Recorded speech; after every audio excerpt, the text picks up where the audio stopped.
हम इस वीडियो की शुरुआत आपकी स्क्रीन पर एक फोटो से करते हैं। आप 2011 क्रिकेट वर्ल्ड कप जीतने पर इंडिया की जीत सेलिब्रेट करते हुए इंडियन प्लेयर्स को देख सकते हैं। ये एक जोश से भरी शाम थी। स्टेडियम पूरा भरा हुआ था। इंडिया की ट्रॉफी जीतते ही फैंस खुशी से झूम उठे। उस टाइम एनर्जी ही एक अलग लेवल पर थी। अब एनर्जी को क्रिकेट फील्ड से शिफ्ट करके इन्वेस्टमेंट्स की फील्ड पर ले आए। निफ्टी 50 20,000 के ऑल टाइम हाई पर पहुंच गई है। अगर आप निफ्टी के एक साल के गेन्स को देखें 19 सितंबर 2023 तक ये लगभग 14% है। हालांकि डाइवर्सिफाइड इक्विटी फंड्स में आपके एसआईपी से आपको एक साल में 30% से ज्यादा रिटर्न्स मिलते। इनमें से मेजॉरिटी ऑफ द गेन्स पिछले 6 महीने में आए हैं। इस दौरान कई डाइवर्सिफाइड इक्विटी फंड्स का रिटर्न 20% से ज्यादा है। तो 2011 में जिस तरह लोग इंडिया की विक्ट्री सेलिब्रेट कर रहे थे, उसी तरह बहुत सारे इन्वेस्टर्स भी अपने इक्विटी में इन्वेस्ट करने के डिसीजन को सेलिब्रेट कर रहे होंगे। लेकिन as we know, all time highs can be a double edged sword. ऐसे रिटर्न्स इन्वेस्टर्स को ग्रीडी बना सकते हैं।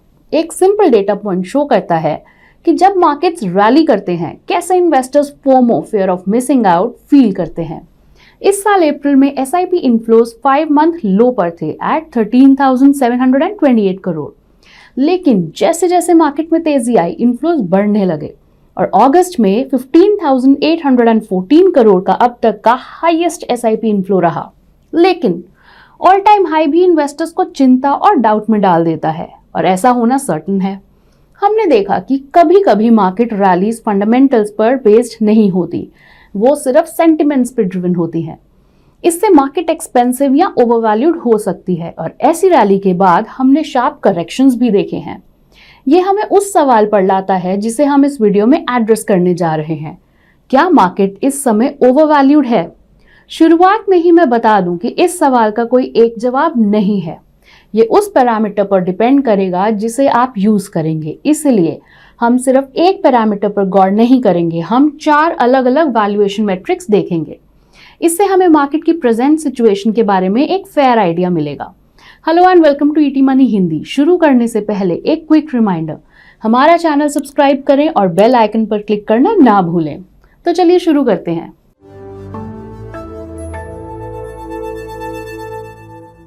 इससे पहले कि हम वैल्यूएशन मैट्रिक्स को देखना शुरू करें, आइए मार्केट की करंट स्टेट के बारे में ब्रीफली बात कर लेते हैं। पिछले 3 साल इंडियन इकोनॉमी और मार्केट के लिए उतार चढ़ाव भरे रहे हैं। मार्केट्स को COVID induced crash, Russia Ukraine war, Adani Hindenburg saga, बढ़ती इन्फ्लेशन, इंक्रीजिंग इंटरेस्ट रेट जैसे कई चैलेंजेस को फेस करना पड़ा। लेकिन उन सभी इवेंट्स के बावजूद निफ्टी 50 इंडेक्स ने 20,000 का आंकड़ा टच कर लिया है। ऑप्टिमिस्ट लोग इसके लिए कई रीजंस बताते हैं। इंडिया वर्ल्ड की फास्टेस्ट ग्रोइंग इकोनॉमी है, इन्फ्लेशन कंट्रोल की जा सकती है, इसलिए आरबीआई ने रेट हाइक्स रोक दिए हैं। बढ़ते जीएसटी कलेक्शन से पता चलता है कि बिजनेसेस अच्छा परफॉर्म कर रहे हैं। ये सब बेटर फ्यूचर की ओर इशारा करता है। फिर ऐसे लोग भी हैं जो एक ऐसा फैक्टर हाईलाइट कर सकते हैं जो ऑप्टिमिस्ट को काउंटर कर दे। कंपनीज की अर्निंग, स्टॉक प्राइसेस जितनी नहीं बढ़ रही हैं। From the face of it दोनों साइड सही लगती हैं, लेकिन टाइम ही बताएगा कि कौन सही है। अभी के लिए आइए देखें कि नंबर्स हमें क्या बताते हैं।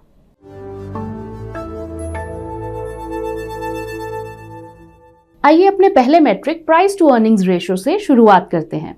पीई रेशियो एक बहुत पॉपुलर वैल्यूएशन मैट्रिक है। ये आपको ये समझने में मदद करता है कि आप जिस प्राइस पर एसेट खरीद या बेच रहे हैं, क्या वो बहुत ज्यादा है या बहुत कम। पीई रेशियो के कई यूजेस हैं और हमने इन्हें ईटी मनी यूट्यूब चैनल पर एक अलग वीडियो में इंक्लूड किया था। डिस्क्रिप्शन में इसका लिंक मेंशन है। अब पीई रेशियो का एनालिसिस 2 फॉर्मेट्स में किया जा सकता है, trailing PE ratio and forward PE ratio. आइए ट्रेलिंग पीई रेशियो से शुरुआत करते हैं।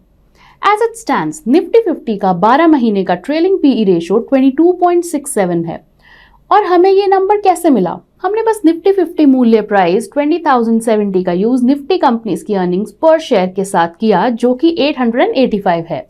20,070 को 885 से डिवाइड करने पर हमें 22.67 मिलता है। अब अगर हम इसका कंपैरिजन पिछले 20 साल के पी रेशियो से करें तो ये काफी हद तक सिमिलर है।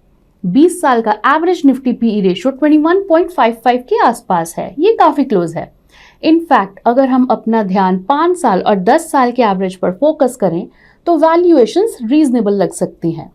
अगर आप अपनी स्क्रीन पर चार्ट को देखते हैं तो आप देख सकते हैं कि यहाँ एक पीक है।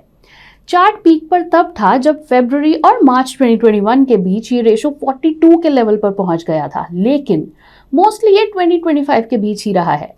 इन डेटा पॉइंट से मार्केट यूफोरिक मूड में नहीं दिखता, लेकिन याद रखें हमने ये भी कहा था कि इस मेट्रिक का एनालिसिस फॉरवर्ड पीई रेशो के बेसिस पर भी किया जाना चाहिए। फॉरवर्ड पीई रेशो मींस कि आप आज के प्राइसेस को अगले 12 महीनों की एक्सपेक्टेड अर्निंग से डिवाइड करते हैं। अर्निंग्स के इस फ्यूचर फोरकास्ट से ये एस्टिमेट मिलता है कि कैलकुलेशंस में अर्निंग्स की कितनी ग्रोथ को इंक्लूड किया गया है। आइए पिछले कुछ क्वार्टर्स के दौरान निफ्टी ईपीएस को मैप करके इसे समझें। कमाई के बारे में इनफैक्ट अच्छी बात यह है कि ये आमतौर पर एक लीनियर पैटर्न फॉलो करती है और पैंडेमिक जैसी बड़ी घटना को छोड़कर ये काफी प्रेडिक्टेबल होती है। तो पिछले 5 सालों में अर्निंग्स में एवरेज ग्रोथ लगभग 16.5% रही है। अगर हम आने वाले 12 महीनों में अर्निंग्स 15% बढ़ने की उम्मीद करते तो 885 का ईपीएस बढ़कर 1018 हो जाएगा। और अगर हम फॉरवर्ड पीई की कैलकुलेशन के लिए फॉरवर्ड अर्निंग्स यूज करते हैं तो it comes out to be 19.7, जो कि 20 साल के एवरेज 21.55 से कम है। इसी तरह अगर हम ग्रोथ को 10% या 6.5% मानते हैं, जो कि फाइनेंशियल ईयर 24 के लिए एक्सपेक्टेड जीडीपी ग्रोथ रेट है, तो हम डिफरेंट पीईस पर पहुंचते हैं। अब अलग अलग लोगों के पास चीजों के बारे में अलग अलग पॉइंट ऑफ व्यू होने की पॉसिबिलिटी है, और क्योंकि सब कुछ फ्यूचर में है, ये कहना मुश्किल है कि क्या सही है और क्या गलत। लेकिन हमारा कहना यहाँ ये है कि trailing and forward PE ratios का कॉम्बिनेशन इस बात का एक अच्छा इंडिकेटर हो सकता है कि इक्विटी मार्केट्स कितने ओवर या अंडर वैल्यूड हैं। और करंट सिनेरियो के लिए मार्केट ना तो ओवर वैल्यूड लग रही है और ना ही अंडर वैल्यूड।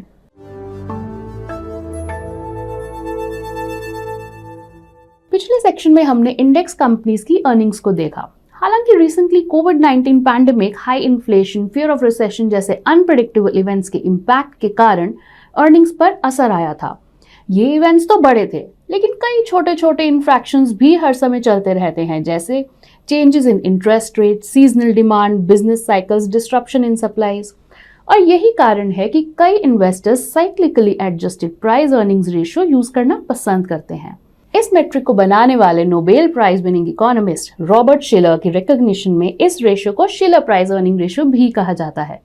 सीधे शब्दों में कहें तो शिलर पीई रेशियो एक ऐसी पीई रेशियो है जो बिजनेस साइकिल और इन्फ्लेशन के लिए एडजस्टेड है। इसकी कैलकुलेशन पिछले 10 साल की इन्फ्लेशन एडजस्टेड अर्निंग की एवरेज यूज करके की जाती है। इससे इकोनॉमिक साइकिल और कॉर्पोरेट प्रॉफिट्स में शॉर्ट टर्म उतार चढ़ाव के इम्पैक्ट को कम करने में मदद मिलती है। अब इंडिया के regarding the only publish data जो हमें मिल सका वो सिबलिस रिसर्च की वेबसाइट पर था, एंड अकॉर्डिंग टू इट 30 जून 2023 को निफ्टी 50 शिलर पीई रेशियो थी 32.95।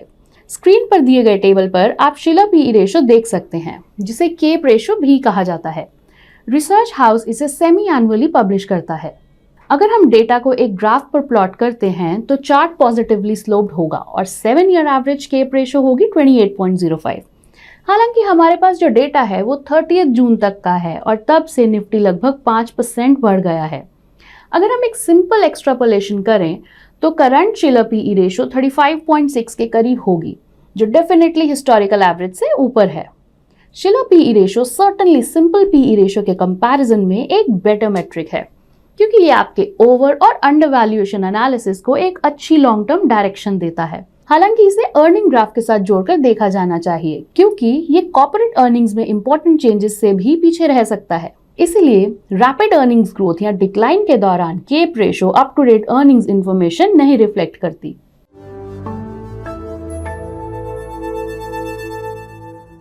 Market cap to GDP ratio को वॉरेन बफेट इंडिकेटर भी कहा जाता है। बफेट के लिए one of the primary directional tools है जो उन्हें ये समझने में मदद करता है कि किसी कंट्री की शेयर मार्केट चीप है या एक्सपेंसिव। ये एक बहुत ही हाई लेवल मेट्रिक है और इसकी कैलकुलेशन कंट्री में पब्लिकली ट्रेडेड स्टॉक्स के वैल्यू और उसकी नॉमिनल जीडीपी को डिवाइड करके की जाती है। फॉर एग्जाम्पल, इंडिया में लिस्टेड कंपनीज का मार्केट कैप $3.24 ट्रिलियन है और इंडिया की नॉमिनल जीडीपी लगभग $3.28 ट्रिलियन है।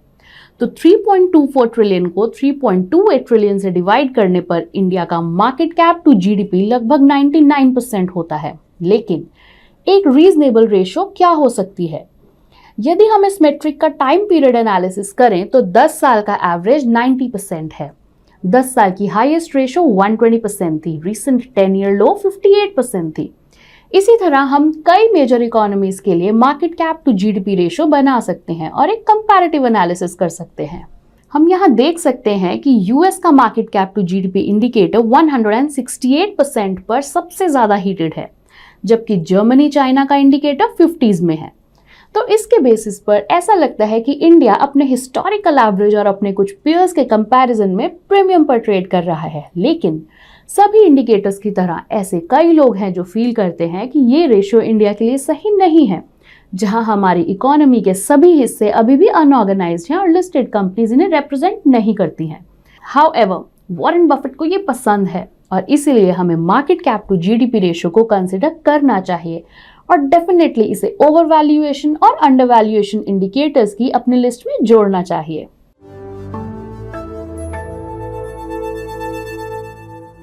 BEER bond equity earning yield ratio का एक्रोनिम है। ये रेशियो मार्केट की मार्केट अर्निंग्स के साथ बॉन्ड यील्ड के बीच एक सिंपल कंपैरिजन है। तो इन द न्यूमरेटर हमारे पास इंडिया की 10 ईयर गवर्नमेंट बॉन्ड यील्ड है जो प्रेजेंटली 7.13% है, और इन द डिनोमिनेटर हम stock market earnings yield use करते हैं जो कि पीई रेशियो का रिवर्स है, जिसका हमने पिछले सेक्शन में डिस्कशन कर लिया है। अब क्योंकि करंट पीई मल्टीपल 22.67 है, अर्निंग यील्ड्स 22.67 से डिवाइड करने पर 1 आती है या 4.41%। तो 7.13% को 4.41% से डिवाइड करने पर हमारे पास 1.61 का BEER रेशो है। अब इस नंबर को अलग करके नहीं देखा जा सकता और इसे लॉन्ग टर्म में मैप करना इंपॉर्टेंट है। अगर हम लॉन्ग टर्म नंबर्स को देखें तो पिछले साल तक इंडिया के लिए एवरेज BEER रेशियो लगभग 1.56 था ओवर 2 डेकेड्स। BEER इंडिकेटर कहता है कि जब ये नंबर रेड लाइन से ऊपर जाते हैं ये शेयर मार्केट की ओवर वैल्यूएशन शो करते हैं, और जब ये रेड लाइन से नीचे होता है तो मतलब शेयर मार्केट अंडर वैल्यूड है। हम यहाँ देखते हैं कि 1.61 की करंट BEER इंडिकेट करती है कि इंडिया में share market is in line with its long term valuations. अब कुछ एनालिस्ट ट्रेलिंग पीई की बजाय फॉरवर्ड पीई यूज करना पसंद करते हैं, और जब हम ऐसा करते हैं तो फॉरवर्ड पीई पर बेस्ड BEER 1.46 पर आ जाता है। शेयर मार्केट्स के वैल्यूएशंस डिटरमिन करने के लिए ट्रेलिंग या फॉरवर्ड रेशियोज वाला BEER एक और अच्छा इंडिकेटर है।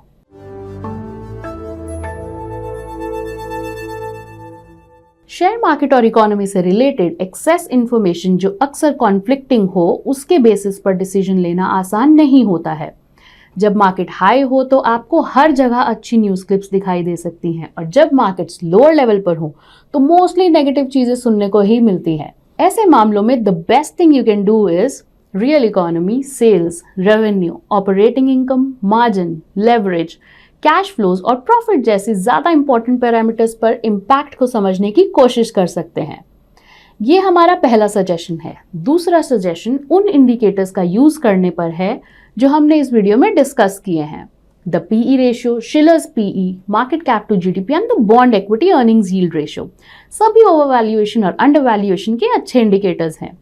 और जबकि हर एक इंडिकेटर के अपने प्रोज एंड कॉन्स हैं, it is important to remember valuation कभी भी सर्टेन नहीं हो सकती। अब अगर हम 4 मैट्रिक्स पर दोबारा गौर करें तो 2 मैट्रिक्स दिखाते हैं कि मार्केट्स ओवर वैल्यूड है और दूसरे 2 दिखाते हैं कि वे अपने लॉन्ग टर्म वैल्यूएशन के साथ इन लाइन है। It's a 50-50। तो आप सिर्फ यही कंक्लूड कर सकते हैं कि मार्केट्स आर नॉट चीप, चाहे वो ओवर वैल्यूड हो या in line with the long term valuation. Cautious रहना फायदेमंद होगा। यहाँ से होने वाली रैलीज सर्टेनली ब्रॉडर मार्केट्स को ओवरवैल्यूड जोन में डाल देंगी। तो हमारे एनालिसिस के बेसिस पर यहाँ 4 चीजें हैं जो आप कर सकते हैं। Number 1, avoid lump sum investments. किसी भी इंडिकेटर ने ये नहीं दिखाया कि मार्केट अंडरवैल्यूड है, इसीलिए लमसम इन्वेस्टमेंट से बचना बेटर है। ये कॉशियस रहने का एक तरीका है। नंबर 2, अपने पोर्टफोलियो को रीबैलेंस करें। अगर रैली ने आपके पोर्टफोलियो को इक्विटी की ओर बेंड कर दिया है तो आप कुछ प्रॉफिट बुक कर सकते हैं और अपने पोर्टफोलियो को रीबैलेंस कर सकते हैं। इससे आपको रीसेंट रैली का कुछ बेनिफिट उठाने में मदद मिलेगी। नंबर 3, अपने एसआईपी बंद ना करें, क्योंकि एसआईपी के साथ ये मैटर नहीं रखता कि आप मार्केट्स हाई या मार्केट्स लो पर इन्वेस्ट कर रहे हैं। नंबर 4, मिड और स्मॉल कैप इन्वेस्टमेंट्स वॉलेटाइल होती हैं। ये एक्सरसाइज हमने निफ्टी 50 इंडेक्स के लिए की, लेकिन कुछ ब्रोकरेजेस का कहना है कि mid and small cap space अभी हाईली ओवरवैल्यूड है। ऐसा ही एक fresh example Kotak institutional equities है। ब्रोकरेज ने कहा कि मिड कैप और स्मॉल कैप में रैली का प्राइमरी रीजन इन्वेस्टर्स के बीच इरैशनल एक्सक्यूबरेंस है। Mid and small cap investments आमतौर पर वॉलेटाइल होते हैं, यानी वो निफ्टी 50 से ज्यादा बढ़ते हैं और ब्रॉडर इंडेक्स की तुलना में तेजी से गिरते हैं। आमतौर पर मिड एंड स्मॉल कैप आपके पोर्टफोलियो में 30 से 40% से ज्यादा नहीं होने चाहिए। इसीलिए अगर रैली के कारण आपके इक्विटी पोर्टफोलियो में mid and small cap allocation में बदलाव हुआ है, तो आप अपने पोर्टफोलियो को रीबैलेंस भी कर सकते हैं। अगर आप श्योर नहीं है कि ये कैसे करें, तो आप ईटी मनी यूट्यूब चैनल पर इन टॉपिक्स पर हमारे दूसरे वीडियोस देख सकते हैं। मुझे उम्मीद है कि आपको ये वीडियो पसंद आया होगा। थैंक यू फॉर वॉचिंग, और हम जल्द ही एक और इंसाइटफुल वीडियो के साथ आपसे मिलेंगे। Mutual fund investments are subject to market risks. Read all scheme related documents carefully.